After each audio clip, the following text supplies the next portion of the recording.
ছাত্র জনতার অভ্যুত্থানের সময় যারা গণহত্যার সঙ্গে জড়িত ছিল তাদের বিএনপিতে ঠাঁই নাই বলে জানিয়েছেন বিএনপির মহাসচিব মির্জা ফখরুল ইসলাম আলমগীর। তিনি বলেন, দলীয়ভাবে নির্দেশনা দেওয়া আছে, যারা গণহত্যার সঙ্গে জড়িত ছিল তাদের বিএনপিতে নেওয়া হবে না।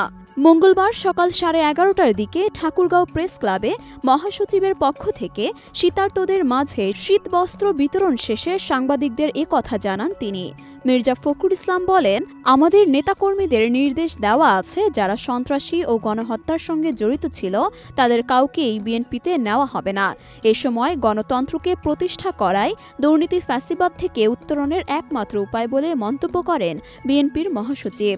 তিনি বলেন, জনগণের শাসনকে স্থাপন করতে হবে, জনগণের নির্বাচিত পার্লামেন্ট দিয়ে দেশ পরিচালনা করতে হবে। এছাড়া আর অন্য কোনো উপায় আছে বলে আমার জানা নেই। আমি জানি সকল প্রতিষ্ঠানগুলোতে যদি গণতন্ত্র প্রতিষ্ঠা করা যায় তাহলে এটাই হবে সবচেয়ে বড় রক্ষা কবচ। মির্জা ফখরুল আরও বলেন, ঠাকুরগাঁওয়ে শীত বেশি হওয়ায় এখানকার মানুষ খুব কষ্ট পায়।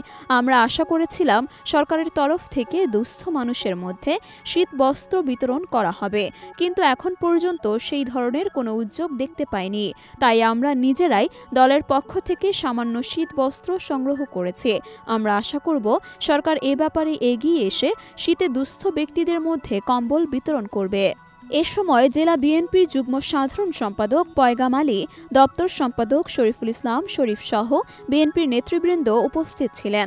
পরে পৌর শহরের বিভিন্ন অসহায় মানুষের মাঝে শীতবস্ত্র বিতরণ করেন মহাসচিব।